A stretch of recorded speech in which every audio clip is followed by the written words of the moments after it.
A TSF anda de norte a sul do continente português a falar de democracia, a debater a democracia com os alunos do ensino secundário.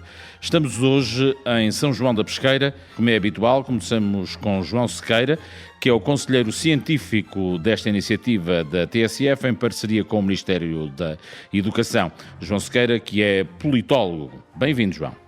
Boa tarde a todos. O nosso tema de hoje, como já foi apresentado, é democracia para que te quero, mas sobretudo o tema da democracia ser de todos e para cada um de nós. Assim, uma das perguntas que é mais importante nós fazermos é como é que uma ideia como a democracia sobrevive tanto tempo? Uma das perguntas que nós lançámos aos alunos é como é que uma ideia como a democracia sobrevive 25 séculos? E a resposta, para os mais otimistas, se calhar é sobrevive porque sobrevive. Mas, e é sempre um mas, não é bem assim. A ideia de que a democracia sobreviveu tanto tempo não é de facto verdadeira, digamos assim. Ou seja, ela sobreviveu com muitas crises e com muitas intermitências, se nós quisermos. Mas porquê é que ela chega aos dias de hoje? Eu diria que há várias razões e vou tentar dizer-vos algumas, ou pelo menos da minha opinião. Eu acho que na gênese da democracia está a melhoria. Da maneira que, como a democracia é feita de, para o povo e com o povo, ela tem uma capacidade de adaptação aos tempos muito maior do que a maior parte dos regimes alternativos. Por outro lado, também existem alguns exemplos históricos, digamos assim, de pessoas que pensaram a democracia e a problematizaram, que foram ajudando a que esta fosse defendida e muitas vezes auxiliada dos seus inimigos. E mais recentemente acontece que, em vez de serem só alguns, passámos a ser todos nós que passámos a ter esta consciência através também muito do testemunhar que a democracia funcionava. Porque se forem ver pensadores mais antigos ou filósofos mais antigos, a democracia não era o regime de eleição, ou seja, não era aquilo que nós diríamos que era o melhor regime. Isto é particularmente interessante porque, se vocês pensarem, ainda hoje, muitas vezes, quando muitos políticos, por exemplo, se referem à democracia, referem-se, e agora isto parece um bocadinho contraditório com o que eu vou dizer, mas peço a vossa atenção, a democracia é o pior dos regimes, mas depois metem um mas, mais uma vez, e dizem, mas à exceção de todos os outros. Ou seja, sabem que existem alternativas à democracia, mas que essas são muito piores e então preferem a democracia com todas as suas virtudes e vícios. Por outro lado, se repararmos, também há muitos exemplos históricos, tais como a Antiguidade Clássica, depois os movimentos que surgiram depois da Revolução Francesa e da Revolução Americana, da Revolução Inglesa, que deram muitos exemplos ao que a democracia é hoje.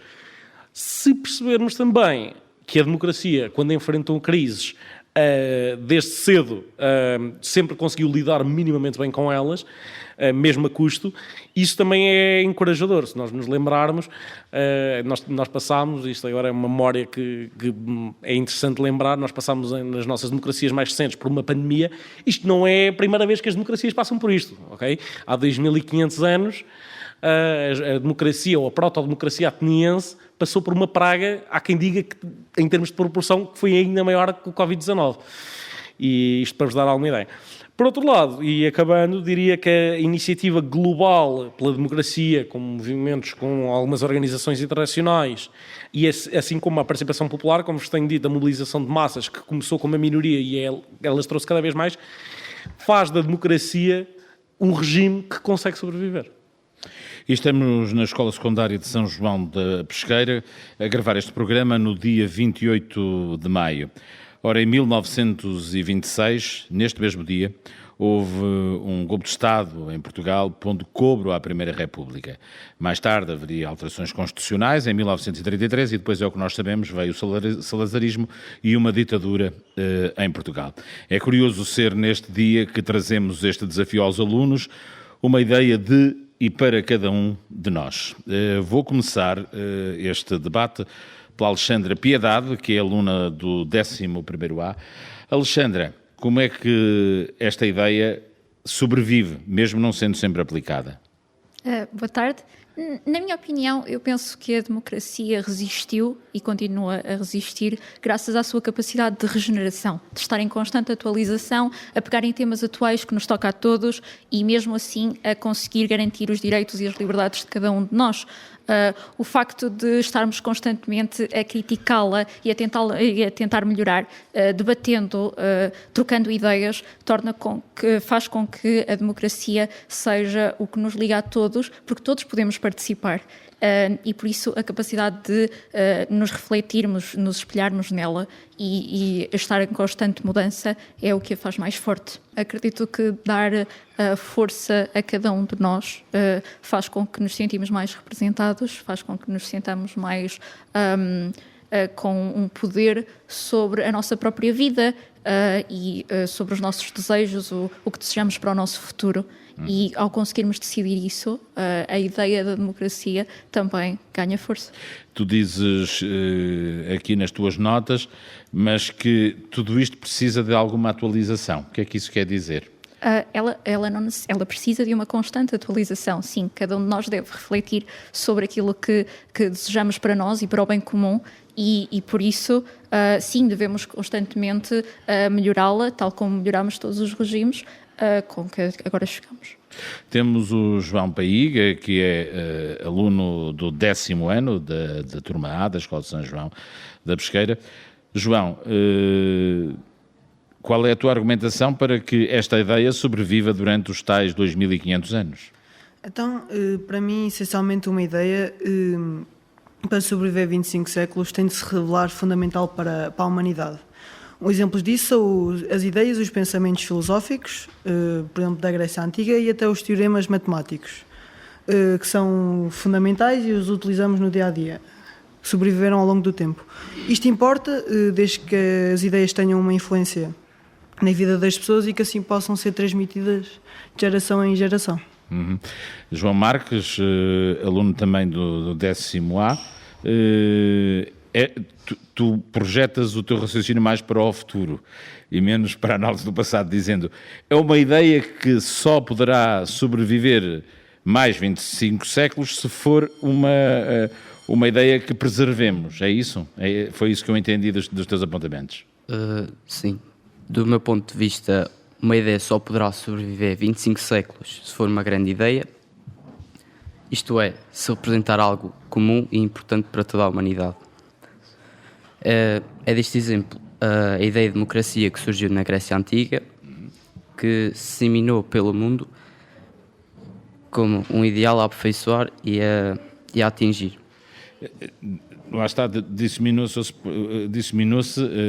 nos dias de hoje, nesta pequena fração de história. Mas o que é certo é que a ideia sobreviveu. Vamos ao ponto de vista da Maria Vieira, aluna do 11º B. Olá, eu penso que o facto do ser humano ter a constante necessidade de estar a aperfeiçoar e desenvolver a própria democracia ajudou a fazer com que ela ficasse até aos nossos dias. Se formos olhar para a democracia, por exemplo, na Grécia Antiga, a democracia, o cidadão participava diretamente nela. Atualmente é representativo e isso também acho que afetou a forma de ver a própria democracia e fez com que é cada vez mais importante nós olharmos e desenvolvermos esta ideia.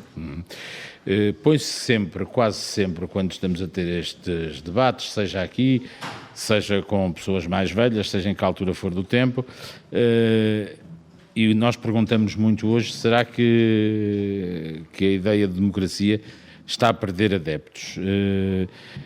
Eu tenho aqui nas notas que vocês me forneceram, que nos forneceram a nós alguma pequena divergência. O João Marques acha que a democracia está a perder adeptos? Sim, do meu ponto de vista, a democracia está a perder adeptos, uma vez que o ideal está longe de ser alcançado. Derivado... Não. Devido a quê? Porquê é que achas que isso acontece? Acho que um dos fatores para isso é a abstenção eleitoral, que é um sintoma da desilusão da população, mas também um sinal de resignação. A abstenção é uma consequência dessa desilusão, não é? É o manifestar dessa desilusão. Sim. Mas tu achas que está a perder adeptos porquê? Quais serão as causas? Então, acho que o que é que leva as pessoas a afastar-se desta ideia? Acho que muitas pessoas veem a política como meio de interesses duvidosos, distantes das reais preocupações da população. Uhum. Mais uma vez, esta visão serve para enfraquecer ainda mais o sistema democrático, facilitando os caminhos que se movem, não pelo bem comum, mas pelos seus interesses. Os interesses pessoais de cada um. Vou ao João Paig, ele não concorda, ele acha que a democracia não está a perder apoio. Sim, eu acho que a democracia não está a perder apoio, mas a forma como esta é executada e está a ser gerida, acredito que esteja assim a perder adeptos. Um dos principais motivos é a corrupção e também a crescente, cada vez mais a existência de partidos extremistas, como o Chega, o ADN, ou até mesmo o Bloco de Esquerda, que cada dia que passam estão a ganhar mais adeptos. E muito pelo facto também da má gestão dos partidos conservadores, como o PS e o PSD, o que de certa forma causa uma instabilidade política. E tu achas que é por aí, tu começas por dizer que não está a perder adeptos, mas depois de todos os argumentos que tu me dás, é que estamos a perder de facto apoio? Da forma, essencialmente, como está a ser gerida a democracia em si no nosso país. Vou a Alexandra Piedade. Alexandra. Embora haja, sim, e acho que todos Tu concordamos. começas por dizer não está a perder. Não, eu acho que não está a perder adeptos, mas És embora... mais otimista.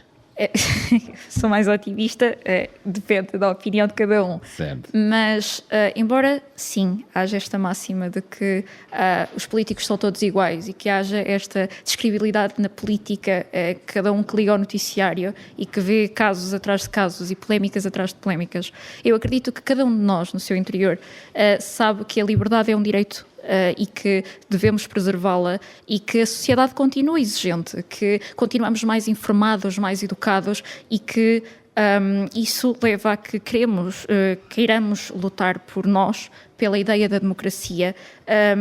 Acho que ninguém quer ditaduras, todos concordamos com estas conquistas de Abril e o emprego, a educação, a segurança, a liberdade que... E porquê é que tu achas que surge esta desilusão das pessoas? Porque, de facto, já é referido aqui, não só nesta escola, nas outras ponto passamos, que há uma desilusão, é muitas vezes referida à corrupção como uma das causas para esse afastamento. Nesse caso, concordo com o João. Acredito que a forma como, quando olhamos para a democracia e vemos algo que nós não nos espelhamos, na corrupção, na falta de valores, em discursos de ódio, provavelmente com vários partidos, isso faz com que, ao não aceitarmos, ao não concordarmos, a nossa opinião acaba por notar que não está a ser prevalecida e isso sim não é um dos princípios da democracia. Está ou não esta ideia a perder adeptos, Maria Vieira? Eu penso que a ideia sim não está a perder adeptos, no entanto a forma como ela está a ser executada, sim.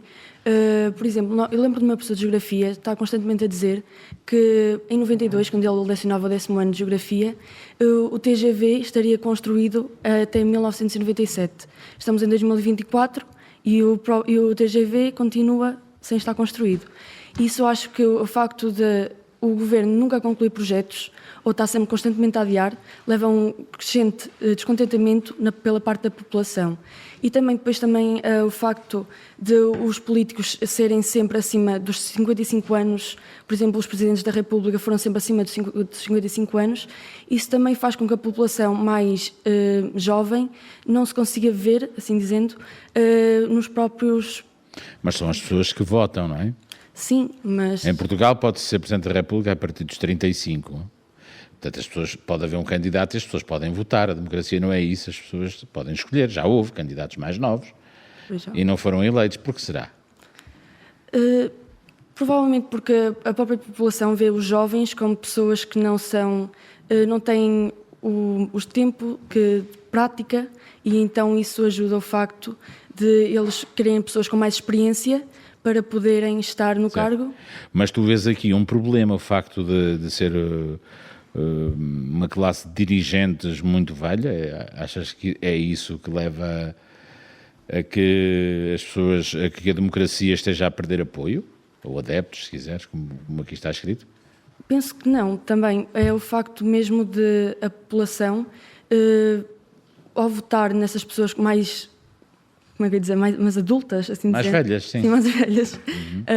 Elas têm mais experiência e só que depois os mais idosos não querem votar em pessoas mais novas. Sim. E há assim o contraposto entre as duas. Nunca há um meio termo. É um jogo complicado, não é? A democracia. Isto tem muitas voltas e pequenas voltas, sendo que o que também é natural. Os mais novos reclamam gente mais nova, mas por outro lado a gente mais nova é a minoria da população e por outro lado também muitas das vezes a abstenção é muito alta precisamente na gente mais nova e depois temos um descontentamento. Bem, o que é que nós podemos fazer então? Tu deixaste aqui algumas pistas para melhorar a qualidade da democracia.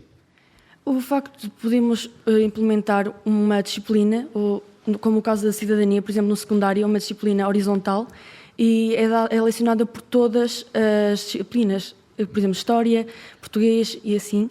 E podemos implementar a disciplina de política para podermos ter uma população mais jovem, mais instruída, que saiba o que é que está a fazer, o que irá fazer no futuro, porque eu penso que muitas pessoas chegam aos 18 anos e no momento que irão votar, elas não sabem no que vão votar. Eu conheço uma pessoa que simplesmente votou ou porque era o mais falado na televisão ou simplesmente era o menos controverso e isso O que são coisas diferentes. O mais falado na televisão e o menos Sim, controverso. Também. Em si já gera uma contradição. Geralmente é o mais controverso que é mais falado na televisão e nos outros órgãos, nas rádios, nas televisões. Diz-me uma coisa, como é que a educação para a cidadania, portanto, tu achas que deveriam ser uma cadeira, uma disciplina alargada com mais tipos de professores que vos desse... Sendo depois isto delicado, porque ninguém pode dizer vota neste ou vota naquele, portanto, mas é o fornecer informação, é isso? Sim, por exemplo, eu falo no meu ano, o 11º ano tem uma carga horária enorme. E acho que os alunos não iam querer ter mais uma aula a ter que ser selecionada sobre política, porque os alunos não estão incentivados a falar nisso, a meu ver. E o facto de tornar, por exemplo, a cidadania transversal a todas. Por exemplo, estamos a falar no direito da mulher, por exemplo, a história, e a professora, claro, que vai começar a implementar algumas ideias da própria cidadania e isso vai ajudar. Podemos fazer isso com a política, por exemplo, a filosofia, na própria história também, quando estamos a falar nas repúblicas ou até nos regimes ditatoriais, isso podíamos fazer a mesma coisa. Alexandra, o que é que nós podemos fazer para melhorar o apoio, ou para que a democracia tenha mais apoio, que não haja... às vezes parece que temos a sensação que estamos a castigar a democracia porque ela nos dá a voz para nós decidirmos.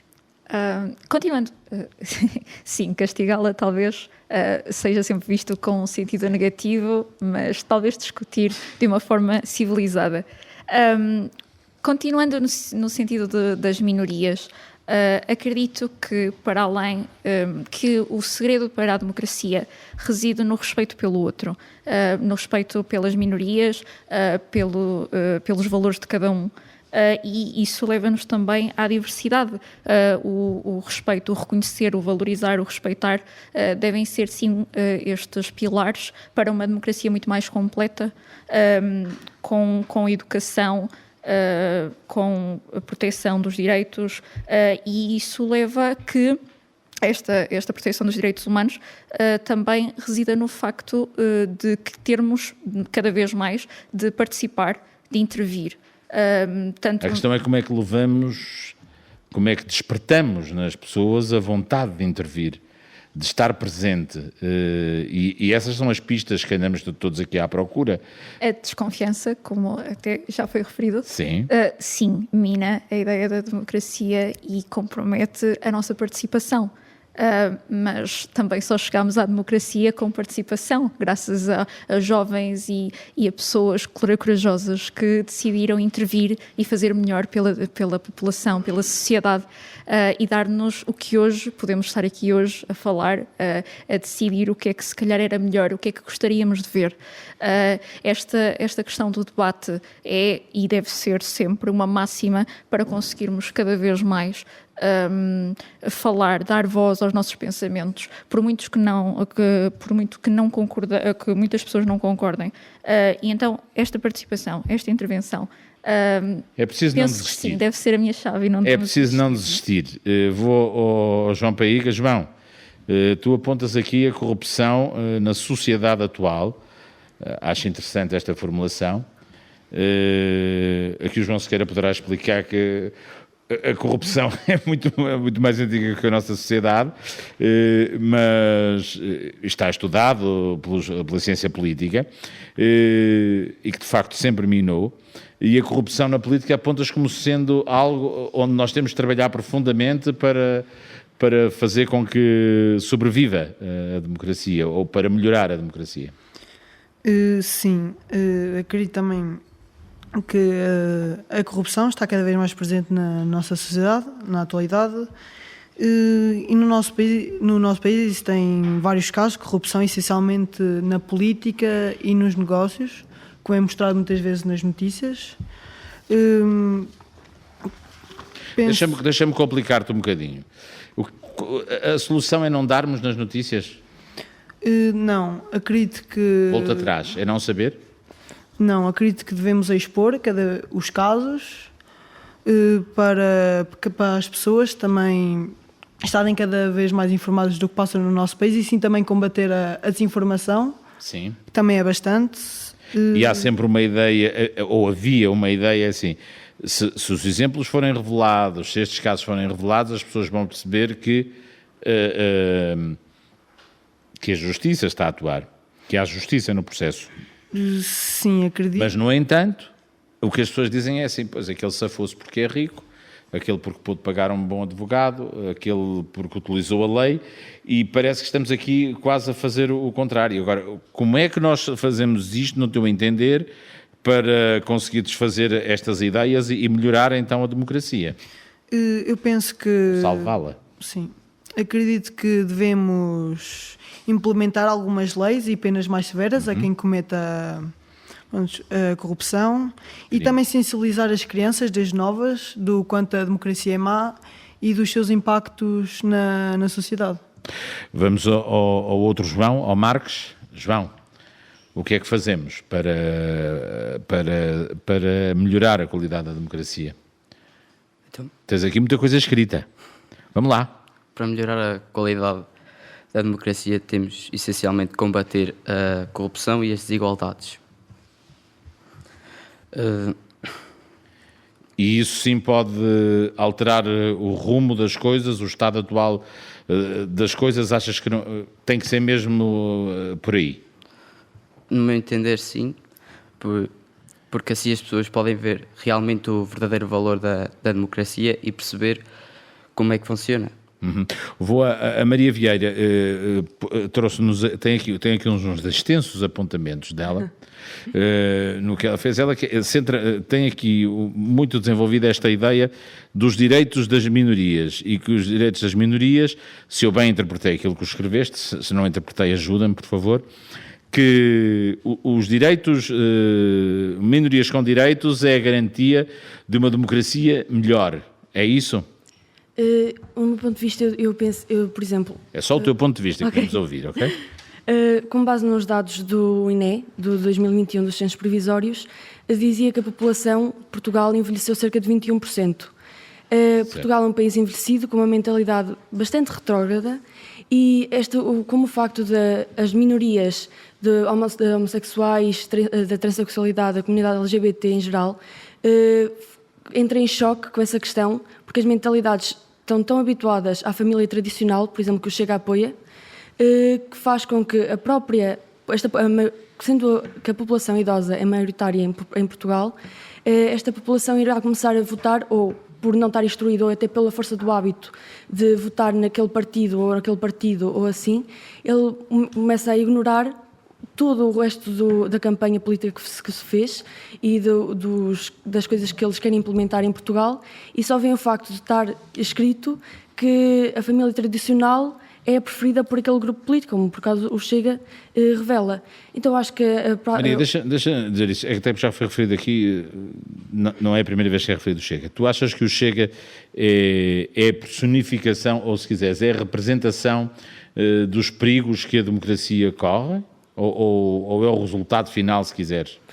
Eu acho que o Chega é um dos pontos que vai levar ao desenvolvimento da democracia começar a entrar em ruptura. Ele apoia princípios autocráticos, como o nativismo, o populismo, que apesar do André Ventura ter negado, o próprio Hugo Soares do PSD disse que este é o populismo puro.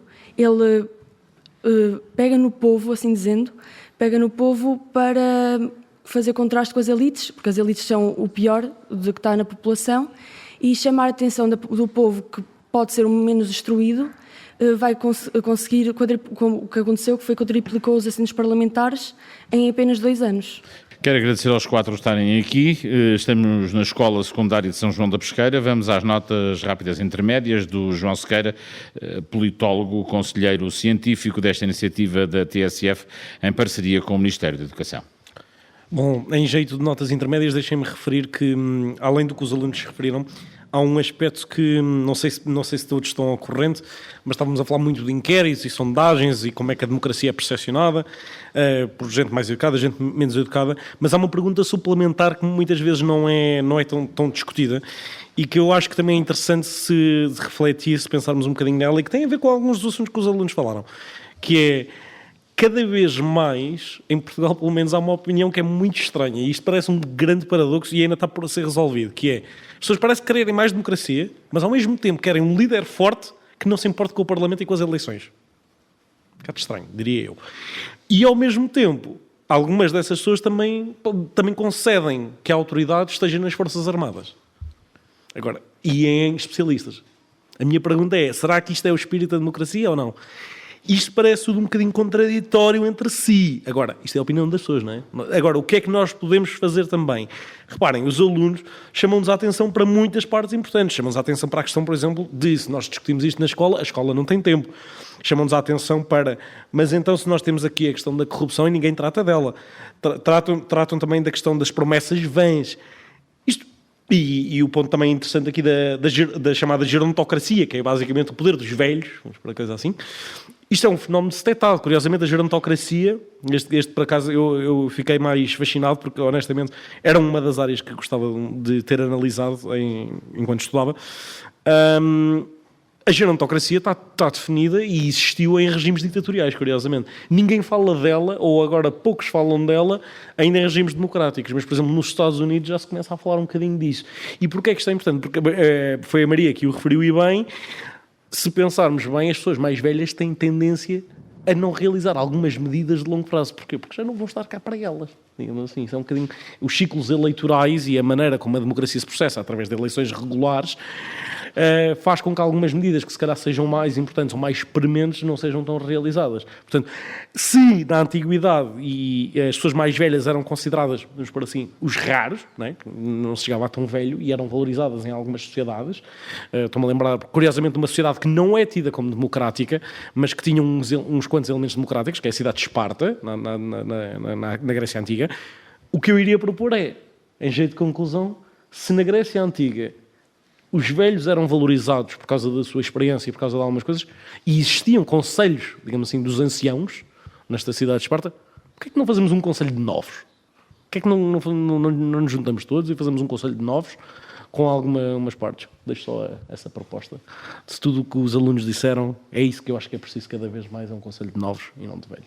Obrigado. Estamos então na Escola Secundária de São João da Pesqueira, já com um novo painel de alunos. Estamos a falar de democracia e a debater esta ideia que nasceu para alguns e depois para todos nós. Começo esta parte do debate com o Duarte Salta, aluno do 10º B. A pergunta é aberta. Isto sobreviveu durante 25 séculos. A ideia, convém não esquecer que é a ideia. Será que sobrevive mais 25, mais 2.500 anos? Eu acredito que sobrevive porque uma ideia sobrevive séculos ao ser do interesse da humanidade. Não é só para uma pessoa ou para um país, não. Tem de interessar o mundo inteiro. E a democracia, a ideia em si, é uma ideia, eu admito, incrível. Porquê? Porque dá poder a todos e não importa o estado em que a pessoa esteja. Pobreza extrema, riqueza extrema, qualquer tipo de poder que tenha é irrelevante para poder participar no governo e para poder votar, por exemplo, contribuir para o funcionamento e regulamento do país. Ou seja, interessa todas as pessoas, realmente todas. E agora, se me perguntar, mas não te vou perguntar, isto é muito complexo, porquê que será que outros não querem a democracia? Que há tantos que não querem a democracia no mundo. Vou ao Mário Henriques. Sobrevive mais de 2.500 anos, Mário? Bem, se sobrevive ou não tenho ideia, não tenho resposta para a sua pergunta, mas queria só salientar aqui um ponto importante, porque estamos a dizer, a pergunta é como é que uma ideia sobrevive 25 séculos? E temos que nos lembrar que a democracia não é o único regime que também já sobrevive a 25 séculos, não é? Temos outros regimes vigentes, como a ditadura, a oligarquia, que é uma espécie, o regime russo é uma espécie disso, que também sobreviveram, ou seja, pronto, acho que a preeminência da democracia não será por aí. Será sim por dar poder à demos, não é? ao povo, em grego, uma classe que está habituada a ser subjugada, subordinada aos outros, é a classe maior, é a classe que em número de pessoas tem o maior número de indivíduos, e por isso é normal que sobreviva, não é? Todos, já desde o problema do livre-arbítrio na filosofia, todos gostamos de ter a ideia de que somos todos nós próprios. Pelo menos essa ideia, mesmo não sendo. Uhum. Mário Henriques, aluno do 12º A. Vou agora ouvir o Tomás, que é aluno também da Escola de São João da Pesqueira, do 12º A. Tomás Vaz. Tomás, sobrevive ou não? Bem, eu também não sei dizer, não é? Mas acho que daqui para a frente, e acho que tendo em conta as respostas dos meus colegas, se calhar, nunca se sabe, mas que vai passar por mudanças, acho que podemos garantir que isso vai. E indo para a pergunta... Onde é que tu detectas os maiores perigos neste momento? Desculpe. Quais são os maiores perigos que tu detectas neste momento para a democracia? Bem, eu acho que o problema não é a democracia como sistema político em si, mas sim todos os envolvidos na democracia propriamente dita, desde eleitores até aos representantes da nação que estão no Parlamento. Quer dizer, como já foi aqui dito, acho que os eleitores precisam um bocado mais de sensibilização sobre em quem estão a votar e em quem é que essas pessoas defendem, por isso eu concordo com a Maria, que esteve aqui há bocado, sobre a criação de uma disciplina. E também temos a parte dos nossos próprios representantes, porque uma ideia que eu propriamente tenho é que muitos deles estão no Parlamento a fazer que fazem um bocadinho, não quero ser mau, mas... E eles ouvem uma proposta, e eles não pensam nessa proposta no sentido de, ok, será que isto é o melhor para a população portuguesa? Eles vão pensar no sentido de, sou do PS, tenho que votar contra. Sou de Chega, tenho que votar contra. E isso acho que vai um bocadinho contra a democracia propriamente dita. Mas a democracia também é ter ideias diferentes, não estarem diferentes dos outros, haver o tal sim, mas é o pressuposto de que tenho que votar contra antes de sequer pensar sobre o que está a ser analisado. É aquela coisa de, olha, eu sou de extrema-direita, eu sou de extrema-esquerda, eu sou de centro e nunca se conseguem coligar e chegar... Como é que tu fazes, deixa-me perguntar, para formar a tua opinião? O que é que tu fazes sobre isso? Vou ouvindo o que posso das notícias e às vezes uma pessoa é questão de parar e pensar e não simplesmente deixar as coisas entrar num ouvido e sair por outro, não é? E tu dedicas tempo a isso? Tens paciência? Não sei se é paciência, mas acho que... Vou dizer de outra forma. Se tu dispões de uma parte do teu dia, da tua semana, para te informares... Não, é o que uma pessoa vai ouvindo às refeições enquanto janta, não é nada que esteja propriamente planeado. E depois, claro, como uma pessoa, principalmente eu que estou no 12º e sinto que estou a entrar na maioridade e que qualquer dia vou ter que votar, uma pessoa, claro, que sente que tem que se informar um bocadinho mais para poder fazer a escolha certa, não é? Uhum. O Gabriel Ferreira é aluno do 12º A e diz que um dos problemas que nós temos, que é, precisamente, vai ao encontro daquilo que estás a dizer, e que é a qualidade do debate. Queres desenvolver esta ideia, por favor, Gabriel? Penso que o debate em si feito até nos telejornais e até mesmo entre cada deputado às vezes é muito exagerado e até por certas frases que eles lá utilizam. E mesmo em si os debates às vezes é só mesmo para atacar um ao outro, não mostrando em si as ideias que cada um defende. E isso torna um bocado chato e mesmo desnecessário para os ouvintes, deixando um bocadinho fraco até o discurso. A qualidade de debate achas que é fraca, mas há aqui um dado curioso. Por exemplo, nós nas últimas eleições legislativas, e já tinha acontecido nas anteriores, os debates, fossem eles nas televisões, na rádio, tiveram imensa audiência. Sim, também já tinha visto isso, sim, até mesmo em termos de, por exemplo, Instagram e Facebook, bastantes dos partidos foram bastante bem vistos por lá e foram bastante acompanhados por essas redes sociais. Há um debate intenso também nas redes sociais. Sim, completamente, claro que sim. Há um debate do debate bastante intenso. Sim. Não é? E às vezes não. Estamos 3 horas a debater o resultado de um debate de 30 minutos. Ou 6 horas, não tem limite. O Mário Henriques estava aqui a falar, estava a dizer que sim com a cabeça, que querias acrescentar sobre Não, eu só estava a concordar mesmo. A qualidade do debate para ti é boa, não?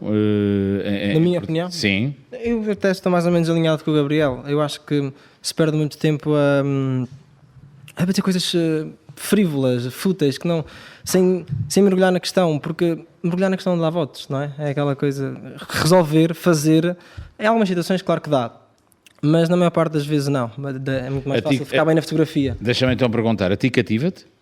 Essas coisas, tu dizes, são essas coisas sérias? Em parte, mas também me cativa, eu vou ser sincero, também me cativa essa, eu acho que também me cativa esse, como é que eu ia dizer, esse atacar o outro, não é? Essa frontalidade. Essa vivacidade com que se dá, porque se não é essa vivacidade, parece que somos todos um bando de cínicos e que parece que não acreditamos realmente no que fazemos, uma espécie de, por exemplo, o Pedro Sánchez da Espanha não me revejo nada na pessoa que ele é, nota-se mesmo que ele não acredita no que diz, ele só diz. Ainda bem que não és espanhol. Não, ainda bem. Não tens que decidir sobre as eleições espanholas. Isso aí agora, isso é outra questão. Mas não tens que decidir sobre as eleições espanholas. Portanto, o tal clubismo do que tu falavas, não é? Também está aí um bocado patente naquilo que tu estás a dizer, ainda agora com essa declaração que tu fizeste. Exato. Duarte, tu querias acrescentar que Duarte Salta, aluno do 10º B? Ora, os debates estão cada vez mais a justificar porque é que nós não votamos naquele partido do que porque é que temos de votar no partido que estamos a defender. E é algo que eu acho preocupante, porque se estamos a basear os nossos argumentos no que o outro está a fazer mal e estamos a ignorar o que é que nós fazemos bem, nós estamos a ir contrariados e não a favor de algo.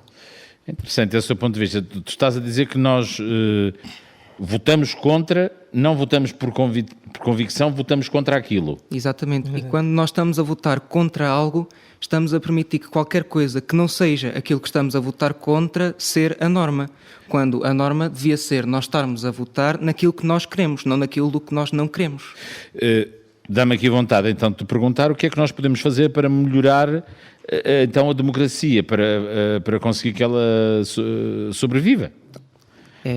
Volto a lembrar que nós em Portugal temos 50 anos de democracia e 900 anos de história. Tivemos ali um pequeno período, mas não tem significado. E, portanto, é importante referirmos isto, não é? O que é que nós podemos fazer, então? Invocar um interesse às pessoas, ou ainda melhor, uma curiosidade às pessoas de quererem saber o que é que estamos a votar. Porque o que eu estou a perceber-me é que há várias pessoas que estão a votar naquele partido porque gostamos daquele partido, mas não temos nenhum motivo para gostar daquele partido.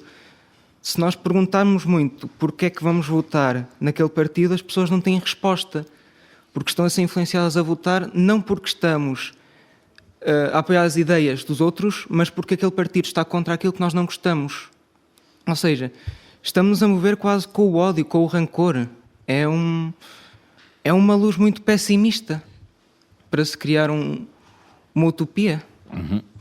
E a democracia talvez seja uma utopia. A democracia é o imperfeito mais perfeito que nós temos. Não... Gabriel Ferreira, tu quando te perguntam está a democracia a perder adeptos, tu pões nas tuas notas assim, sim, e não desenvolves. Ora, explica lá isto. Isso foi porque eu aqui enganei-me um bocadito, mas não é que ela esteja a perder... Tens tempo agora. Exato, não é que ela esteja a perder adeptos, mas sinto que, por exemplo, grande parte da população vê um desinteresse total na democracia, porque nota-se que não houve qualquer mudança nos últimos anos. Por exemplo, os últimos 8 anos de socialismo que tivemos notou-se ser uma vergonha, e nota-se que as pessoas não... estão desconfiadas, não têm confiança no que os políticos mostram, no que esta democracia Gabriel, se torna. apetece-me, tenho que te perguntar isto. Diga, esteja à vontade. É uma vergonha, o que é isso? Porque num país ocidental como o nosso, pertencente à União Europeia, devíamos desenvolver-nos mais rapidamente, com ideias que tornam a sociedade mais fluida, exatamente, e não proporcionar sempre ideias que nunca foram completamente desenvolvidas. Por exemplo, a Maria deu o exemplo do TGV. Não sei que não foram só os 8 anos de socialismo, mas também tivemos governos de PS entretanto, mas não foram capazes de criar novas infraestruturas, nem criar talvez criar reformas até em certos ministérios, essas coisas não foram capazes de... Produto interno Gabriel, essa foi muito boa. Da Roménia, por exemplo. Tu agora disseste uma coisa muito interessante. Não tivemos só socialismo, mas tivemos 8 anos de governo do PS e, portanto, debatemos sempre no mesmo. Mas O TGV é um projeto antigo. Sim, claro que sim. Nós ainda agora estamos a viver esta questão, todos nos lembramos, ainda na ditadura, é uma imagem que tem passado muitas vezes, era uma comunicação ao país do então Presidente do Conselho, o Primeiro-Ministro da época, Marcelo Caetano, o padrinho do atual Presidente da República, que dizia que já estava a falar na altura de um aeroporto. De um aeroporto, exatamente. Entretanto, continuou ainda durante... Tantos anos. Não é? Exatamente. Mas já tem um nome? Nome já tem. À chega foi do Duarte de Salta. Muito bem. Vou perguntar ao Gabriel se ele vê algum caminho para nós alterarmos este estado das coisas. O que é que nós podemos fazer para melhorar a democracia? Já vimos os defeitos.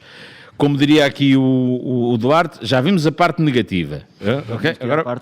Agora vamos ver que contributos positivos, se é que podemos dar, não é? Sim. Que podemos dar. Vamos lá.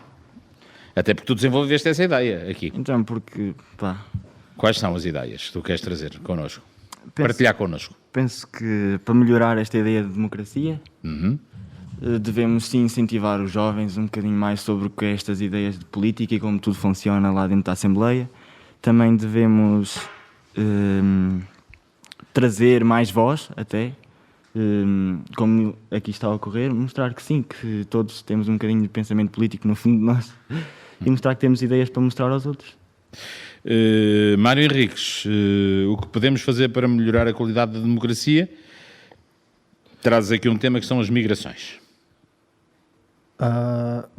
És tu o Mário Henriques. Sou Mário Henriques. Fizeste assim uma cara que eu até fiquei assustado. Não, porque bem que o argumento para melhorar a democracia não eram as migrações. Muito bem. Eu pus aqui uns tópicos das migrações porque tinham dito que era para falar sobre isso. Mas eu posso responder, não tem a ver com as migrações. Tem a ver com o debate. E o debate assente num dos direitos, um direito consagrado e um dos pilares mais basilares, estruturais, que podemos ter em democracia e que sem ele nem sequer é uma democracia, que é a liberdade de expressão. E que acho que é mesmo algo fundamental para que é debater. Nós tivemos a dar ano da morte de Ricardo Reis há pouco tempo e há lá uma parte em que acontece uma das personagens diz que só quando todas as verdades lutarem umas com as outras é que se saberá onde é que está a mentira. E é mesmo assim, é nesse confronto é que se descobre qual é que é a verdade fingida e qual é que é a verdade. E pronto, é debater sem tabus, debater sem medo e às vezes lá está, pode ser um pouco duro, mas às vezes debater sem medo e debater sem tabus e o debater consoante a liberdade de expressão, estamos a arriscar-nos a ofender o outro, mas é um risco que temos que tomar para conseguirmos melhorar a nossa democracia. É interessante nós termos aqui já uma volta, porque não é de 360, senão voltávamos ao início. É de 180 graus, que é, nós começamos do que ouvimos aqui, passou-nos uma ideia, pelo menos a mim, fiquei com ela, de que estamos se calhar a debater demais, falamos demais e não falamos do essencial, para chegar aqui a uma conclusão, quer dizer, nós precisamos, estás a dizer tu, nós precisamos é debater mais, embora muitos de nós aqui, todos certamente, mas vocês aqui já o expressaram nesta parte do debate, que às vezes tanta discussão cansa, não é? Já aqui vimos. Tomás, o que é que podemos fazer para melhorar?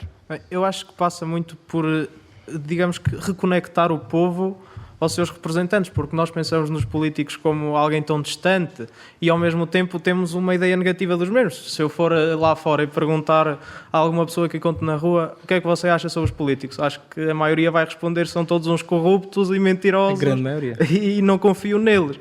E acho que é preciso reestabelecer essa conexão e essa confiança. E não só, porque acho que também não há nenhum esforço por parte dos políticos de se mostrarem ao povo e de falarem com o povo. Quer dizer, nós o que vemos muitas vezes é um político a andar no meio da rua, aproximam-no com questões, se calhar algumas pertinentes e com problemas que querem ver resolvidos, e o que as pessoas recebem são respostas vagas, que sim, estamos a tratar disso, vou ver. Você tem que ter paciência. Hã? Também pode ser verdade, estamos a tratar disso. Sim, estamos a tratar disso, só que acho que não é isso que as pessoas querem ouvir, querem mais ouvir... Querem ver fazer e querem sentir que estão verdadeiramente a ser ouvidas. Se eu lhe colocar as minhas questões e você disser estou a ver, acho que ainda fica um bocado na dúvida, não é? Uhum. Mas quando nós dizemos, nós estamos sempre a dizer eles, mas eles não somos nós? Pois, não sei, se calhar... Acho que há um bocadinho essa diferença e é isso que eu gostava de ver restabelecido, é a confiança entre, se calhar, eles podem ser, são outros seres humanos normais. Mas quem são eles? Mas Deixa-me lá, Tomás, explica-me lá quem são eles. São os nossos representantes, são quem está dentro das... Mas são os que nós elegemos ou não? Pois, é quem está dentro das paredes do Parlamento a decidir o futuro do país. Agora, se calhar, essas paredes dão-nos demasiada confiança, porque é uma ideia que eu tenho, um bom político... não devia ter medo do povo, porque havia de ter sempre os interesses do povo a sua primeira preocupação devia ser os interesses do povo. Até temos uma tradição em Portugal dos políticos conviverem, até muito, lembramos-nos de Marcelo Rebelo de Sousa e as suas famosas selfies. Podemos nos lembrar de Mário Soares, que era uma pessoa que andava no meio do povo. Vários primeiros ministros, todos nos lembramos do anterior primeiro-ministro António Costa numa discussão acesa, aqui bem perto, na Régua, com os professores, com um grupo de professores e que esteve ali não sei quanto tempo a expor os seus pontos de vista sobre isso é extremamente positivo. A progressão na carreira. Portanto, nós não temos bem se calhar, essa tradição dos políticos terem medo do povo. Podem não dizer se calhar o que as pessoas querem ouvir naquele momento, mas... Tem medo de responder ao povo. Uhum. Desculpa, Duarte? Tem medo de responder ao povo. As perguntas que eles perguntam, porque estar ao pé do povo vê-se muito bem, muito claramente. Agora, se o povo pergunta alguma coisa, aí sim é que se começa a haver um bocadinho de medo. Uhum. O povo somos todos nós, não é? Exato. Todos somos povo. Os políticos também. Os políticos também não são uma casta à parte. Mas são os representantes do povo. Candidatam-se e são lá eleitos. Exato. Algum de vocês pensa seguir carreira política? Nunca digas nunca. Quem sabe? Uhum. Nunca não digas acredito. Nunca foi o Tomás que disse. Mais nenhum da mesa pensa seguir por esse caminho. Esta qualidade da democracia, Duarte, além da questão, e que é fundamental, não está isso em causa, a questão que estás a pôr de haver uma ideia de que os políticos não respondem ou não resolvem os problemas que as pessoas querem que resolvam, tu vês a educação como a única saída possível para termos uma democracia mais forte, mais resiliente e não cairmos numa ditadura, novamente? Sim, concordo plenamente, mas quando estou a dizer educação, não estou a falar só das escolas, estou a falar da educação de educar o povo em si, mostrar o que é que está a acontecer no Parlamento. As notícias podem abrir mais... Cuidado com o grande educador do povo, que é...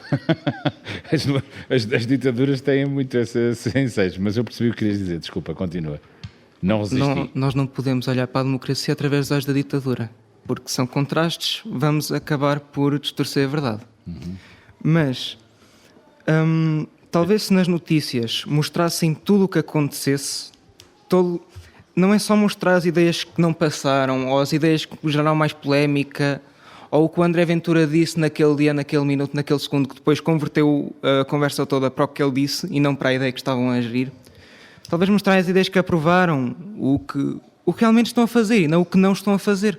Talvez aí as pessoas soubessem para que é que estão a votar e as ideias que estão a ir para a frente. Tu, Duarte, és pela positiva. O que é preciso é o lado positivo. Tento ser o mais otimista possível, mas Não, além de otimista. não quero pegar no cair lado na ilusão.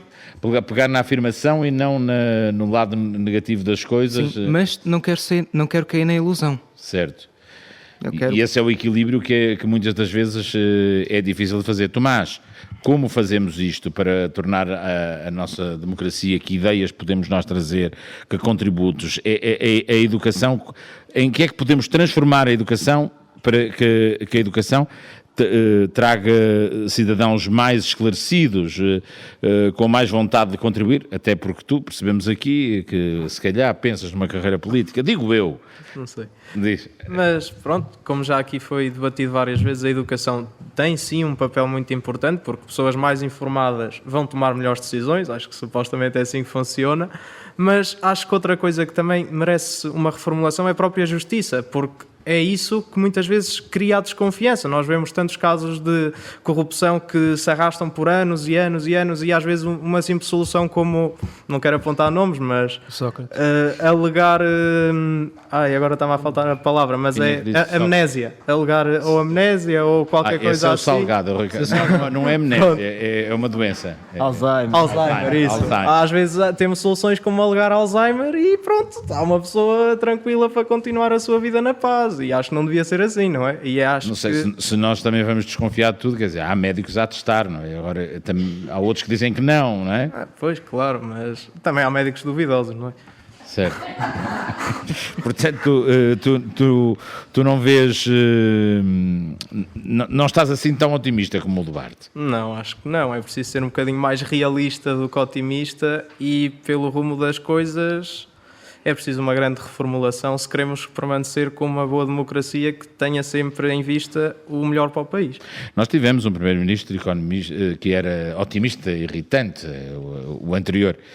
Gabriel, é pela educação, como, que caminhos deve ela seguir? Na primeira parte ouvimos aqui falar da necessidade da educação para a cidadania ter outra intervenção, ser um pouco reformulada, mais abrangente, mais atravessar mais disciplinas para formar melhores alunos. Mas abrangente em termos de falarmos sobre política? Não, tu estavas aqui, tu ouviste o que foi dito na mesa. Sim. E o que é que contributos é que tu achas que a educação pode dar para esta melhoria da qualidade da democracia? A educação, sim, é mostrar aos mais jovens, desde pequenos nas escolas, o que é melhor para a democracia, criar isso que se estava a falar, também uma disciplina, que fosse capaz de dar aos jovens essa ideia do que é política, as ideias, o que cada lado defende. Tu sentes-te esclarecido para votar? Parece-me aqui que nesta mesa já está tudo mais ou menos decidido para onde vão votar, mas é o que me parece, é a minha percepção que tem as ideias definidas na vossa cabeça sobre o que acham, digamos, de quais são as vossas opções e o que querem fazer em termos, quando forem votar. Tu sentes-te preparado para votar? Eu sinto que sim. Acho que sentes-te informado para tal? Isso, sim. Tomás? Acho que sim. Achas ou estás? É uma pergunta, não é? Sim, mas parecem pessoas... é só fazer uma cruz, não é? O pior é onde é que a fazemos. Pois é, isso que eu estou a perguntar. Mas lutámos muito para conseguir pôr aquela cruz naquele quadrado. A intervenção foi do Duarte. Estás um bocadinho mais longe, Duarte, do dia de votar. Estás um bocadinho mais longe. Ainda portanto, não tenho muito... Mas sentes-te informado. Nós percebemos aqui que tu tens um... Posso não estar informado, mas irei estar sempre à procura dessa informação. E o Gabriel trouxe aqui esta discussão, diz que está mais ou menos preparado. Eu pergunto agora, falta ouvir o Mário. Sobre a votar? Não, sobre o tempo. Então onde estás tu, Mário? Aqui no Equador faz muito sol mesmo. Sim, mas como é que... Convido para vir à Vindima, se quiser, para testar esse sol. Terei muito gosto. Mário, tu sentes-te informado para votar? Sinto, já vou votar dia 9, já tenho 18 e sinto-me informadíssimo, absolutamente. Como é que vocês veem a realidade das redes sociais, e que é algo que geralmente vem aos debates, por acaso neste não, e que tem a ver com a contra-informação, as notícias, as informações falsificadas. Duarte, como é que se distingue uma coisa da outra? Hoje é muitas vezes referido que esta liberdade total de comunicação, que muitas das vezes está a criar dificuldades maiores ainda à democracia, porque as mensagens, sejam boas ou más, se espalham a uma velocidade impensável. O que é que nós podemos fazer por aí? Nós não podemos misturar a vida social e pessoal de um político com a vida política desse político. São duas vidas que, mesmo estando sendo vividas pela mesma pessoa, são vidas completamente distintas. Nós temos de reconhecer que a mesma pessoa que entra no Parlamento não é a mesma que sai. Tomás? Mas pegando no que o Duarte estava a dizer, acho que é preciso haver um bocadinho de consistência nisso, não é? Porque se nós vamos ao Parlamento defender uma coisa e depois na nossa vida pessoal aplicamos o completo oposto, acho que é um bocadinho hipócrita, não é? E acho que isso veio um bocadinho à baila nas últimas eleições. Acho que, se não me lembro, foi com o presidente do LIVRE, acho eu, por causa da questão da escola privada. E os filhos estavam na escola privada. Sim, que defendia imenso a escola pública e depois os filhos estavam na escola privada. Uma pessoa de fora acho que perde um bocadinho a confiança por causa de certas atitudes assim. Claro que não devemos estar a inspecionar a vida de um político, claro que todas as pessoas têm direito à sua privacidade, mas pelo menos haver um bocadinho de consistência. O que nós defendemos é o que nós aplicamos na nossa vida, não? O Duarte não concorda. O Duarte estava a dizer que querias acrescentar já. Acaba por ser um golpe baixo a mostrar a vida pessoal de uma pessoa a meio de um debate. Aquilo parece ter sido feito mais para destabilizar o oponente do que mostrar um ponto. Quero agradecer a todos terem estado aqui, terem trazido os vossos contributos, a vossa discussão, as vossas reflexões, que nos ajudam certamente a ter uma democracia melhor, mais sustentada. Para fechar a emissão, o João Sequeira, que é o conselheiro científico, politólogo desta iniciativa da TSF em parceria com o Ministério da Educação, vamos às breves notas finais. Deixem-me referir uma coisa. Eu não sei se algum de vocês já tinha ouvido falar da expressão animal político. É uma expressão que os alunos usaram todos sem querer usá-la, digamos assim. Animal político é a expressão que Aristóteles usou para definir o ser humano e distingui-lo dos outros seres vivos. Porquê? Porque era o único dotado de razão e de discurso, da capacidade de discurso. O que nós tivemos a fazer aqui foi provar, mais uma vez, que todos temos algo de político. Sim, é muito giro dizer que a economia afeta a nossa vida, o direito afeta a nossa vida e etc. Mas tudo está condicionado a essa parte política. E deixem-me dizer-vos mais. O mais interessante é que os alunos detectam os problemas. E eu agora, permitam-me esta reflexão, que eu acho que é, não sei se é justa, se é injusta aqui para com o Ministério da Educação, que é nosso parceiro. Mas o que é mais interessante é os alunos detectam os problemas, pensam nas soluções. A única questão que falta aqui, e isto não é um problema dos alunos, é um problema, se calhar, da nossa educação como um todo, é que muitas vezes, eu acho que eles até nem sabem que existem alternativas a isto. Vou-vos dar um exemplo muito simples. O Duarte, tudo bem, falou-nos da questão, por exemplo, do voto na negativa, digamos assim, ou de votarmos na negativa e etc. Eu não sei se alguns estão conscientes, mas não sei se já fizeram isto alguma vez, mas isto para atividades de escola normalmente até é bastante feito, que é nós ordenarmos as nossas preferências. É dizermos, primeiro eu prefiro isto, depois segundo isto, terceiro aquilo, quarto aquilo outro. Isto chama-se voto preferencial, na terminologia da ciência política. Isto é usado na Austrália, por exemplo. Okay? É possível. Os papas, por exemplo, são eleitos preferencialmente. Sim, é verdade. E além disso, esta questão da distância que nós temos com os políticos, nós, se calhar, temos esta distância porque nós, de facto, e isto os alunos também referiram e as alunas no início também, porque nós não sabemos muitas vezes em quem estamos a votar. Se eu vos perguntar quem é o cabeça de lista, por exemplo, às europeias, de primeiro lugar pelo PS, toda a gente se calhar sabe, ela é conhecida. Na AD é a mesma coisa. Agora vou-vos perguntar, e quem é o quinto que vai ser eleito? Alguém sabe? nós não os escolhemos. Mas isto é uma questão particular do nosso sistema eleitoral. Há sistemas eleitorais que não são sistemas de lista fechada, são sistemas de lista aberta. Ou seja, é possível de facto fazer diferente. Agora, temos ou de nos pôr todos de acordo ou tentar que isto seja refletido. E aí eu acabo e digo isto. Não sei se estamos a falar de mais, de menos. Eu acabei, acho que na temporada passada, por acaso nós repetimos os episódios, a dizer a questão do silêncio. Eu penso assim, será que estamos a refletir de menos? Se calhar estamos. Porque o que nós fizemos aqui foi refletir em voz alta. Mas estes espaços não são assim tão comuns, se vocês pensarem bem. E isso, se calhar, é o que faz falta mais. João Sequeira, conselheiro científico, politólogo desta iniciativa da TSF, em que vamos às escolas secundárias de norte a sul de Portugal continental ouvir o que pensam os alunos do ensino secundário. Desta vez, em São João da Pesqueira, a produção de Alexandre Almeida, para quem nos acompanha através das plataformas de podcast ou no site da TSF, poderá ver também com imagem, que é do Rui Rodrigues e da Inês Pedrosa, sonoplastia e cuidados técnicos do José António Barbosa.